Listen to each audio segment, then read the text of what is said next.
चलिए चलिए नमस्कार दोस्तों, स्वागत है आप सभी का। और आप सभी के लिए आज से महिला पर्यवेक्षक की जो वैकेंसी आने वाली है उसकी क्लास स्टार्ट हो चुकी है। इससे पहले मैंने आपको 4 सेट करवा दिए हैं। आज ही आपका 5वें नंबर का सेट है, ठीक है।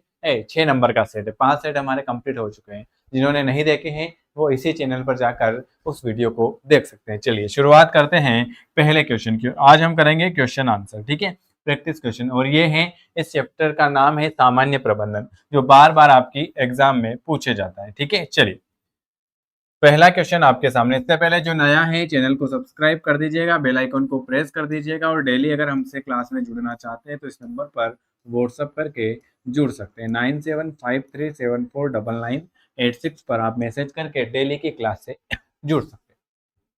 पहला क्वेश्चन आपके सामने क्या लिखा हुआ है कि आवेदन पत्र में शारीरिक अथवा मानसिक दोष का वर्णन किस शीर्षक के अंतर्गत किया जाता है। पहला क्वेश्चन है कि आवेदन जो पत्र है, आवेदन पत्र में शारीरिक और मानसिक दोष का जो वर्णन है वो किस शीर्षक के अंतर्गत किया जाएगा, बताइए। Very good. उसमें किसके, मानसिक अक्षमता के विरुद्ध शारीरिक नहीं, जीवन संबंधी क्रिया, जीवन संबंधी जानकारी, जीवन आपके जीवन में क्या हो रहा है उसके संबंधित जानकारी। अगले नंबर का क्वेश्चन क्या लिखा हुआ है, अगला है ये क्वेश्चन वेरी वेरी आईएमपी, ये अभी क्वेश्चन पूछे हुए हैं।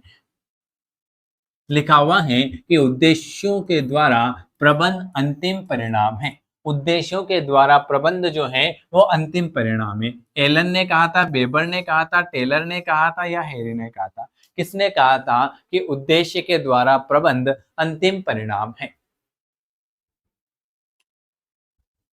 Very very good. दूसरा क्वेश्चन बिल्कुल आपका सही आंसर आ जाएगा कि उद्देश्यों द्वारा प्रबंध अंतिम परिणाम है। ये हमारे एलन भाई साहब ने कहा।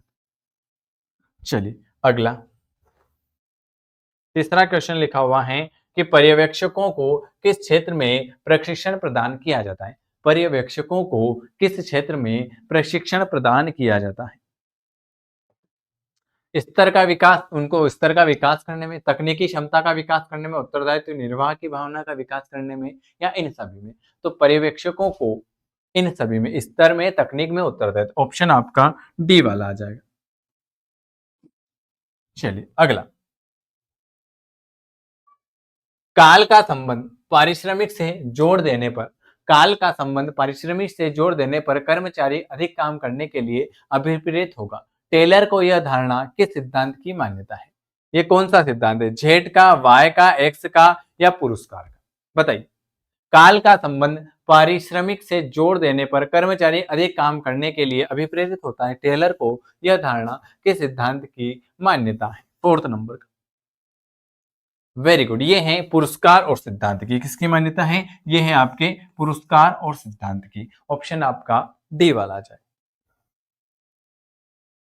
जे आर हिनरिस के अनुसार, जे आर हिनरिस के अनुसार किसी भी कार्य के निष्पादन में व्यतीत किए जाने वाले समय का लगभग भाग संप्रेषण में व्यतीत हो जाएगा। कितना प्रतिशत? 50%, 70%, 60% या 80%? बताइए।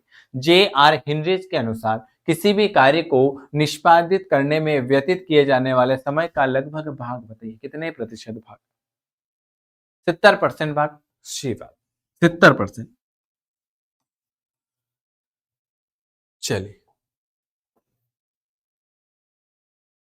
टेलर द्वारा विकसित क्रियात्मक संगठन की मुख्यतः कमी, टेलर के द्वारा विकसित क्रियात्मक संगठन की मुख्य कमी है निम्न में से किसको मान्यता देने में विफल रहा है? पद सोपान को मान्यता देने में, सहयोग के सिद्धांत में, आदेश की एकता का सिद्धांत में, या समता के सिद्धांत में? बताइए। ये आज हम खाली प्रैक्टिस क्वेश्चन कर रहे हैं, ठीक है। 6 नंबर का। टेलर द्वारा विकसित क्रियात्मक संगठन की मुख्य कमी है आदेश की एकता का सिद्धांत, आदेश की एकता का सिद्धांत। चलिए अगला, प्रबंध मूलतः संबंधित है। प्रबंध किससे संबंधित है? Very very IMP question, most important question है। प्रबंध किससे संबंधित है? बताइए। प्रबंध जो है वो किससे संबंधित है? Very good. प्रबंध, आप मानव शक्ति, मानव शक्ति से संबंधित आपका प्रबंध जो है वो किससे संबंधित है? प्रबंध मानव शक्ति से संबंधित है। चलिए, एक प्रबंधक का कार्य कौन सा नहीं?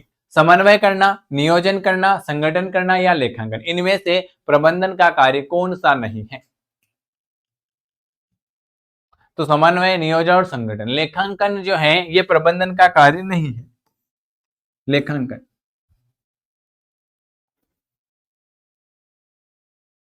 जनरल एंड इंडस्ट्रियल मैनेजमेंट पुस्तक, वेरी वेरी आईएमपी क्वेश्चन, कौन सी? जनरल और इंडस्ट्रियल मैनेजमेंट पुस्तक के लेखक कौन है? बताइए। और वीडियो को जरूर शेयर करें। 9वें नंबर का, और कमेंट करके जरूर बताना कि वीडियो कैसा लगा। जनरल और है आपका बी वाला, हेनरी। हेनरी भाई साहब है, कौन है? जनरल एंड इंडस्ट्रियल मैनेजमेंट पुस्तक के लेखक हेनरी भाई साहब हो जाएंगे। ऑप्शन आपका बी वाला आ जाए।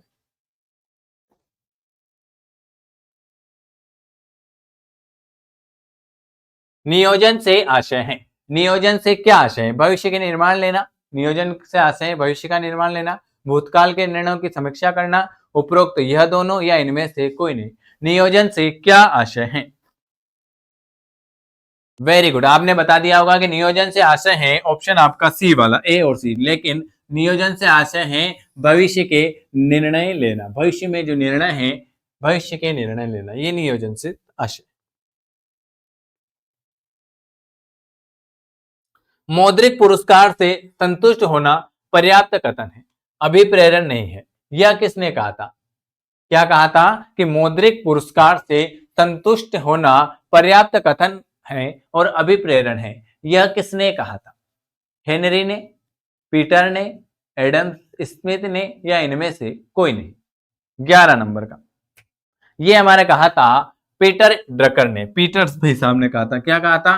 पीटर भाई साहब ने कहा था कि मौद्रिक पुरस्कार से संतुष्ट होना पर्याप्त कथन है, अभिप्रेरण नहीं है।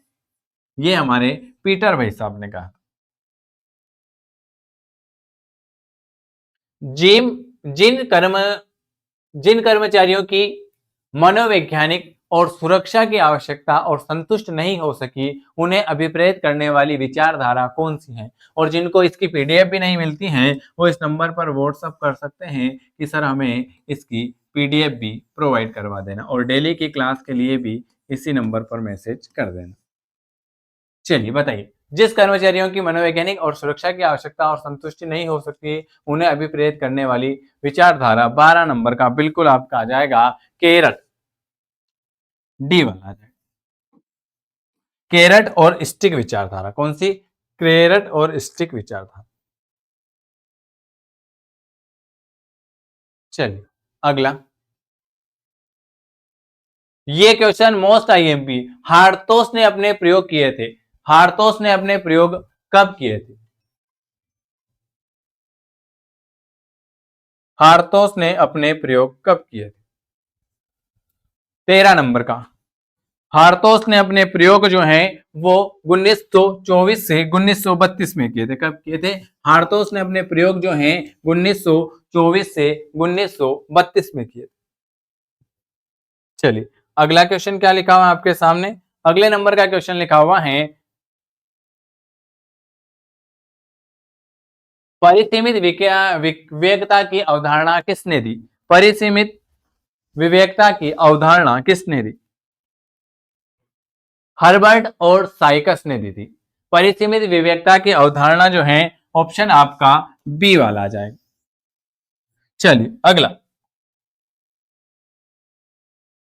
मैक्स वेबर, मैक्स कहां जा रहे हैं?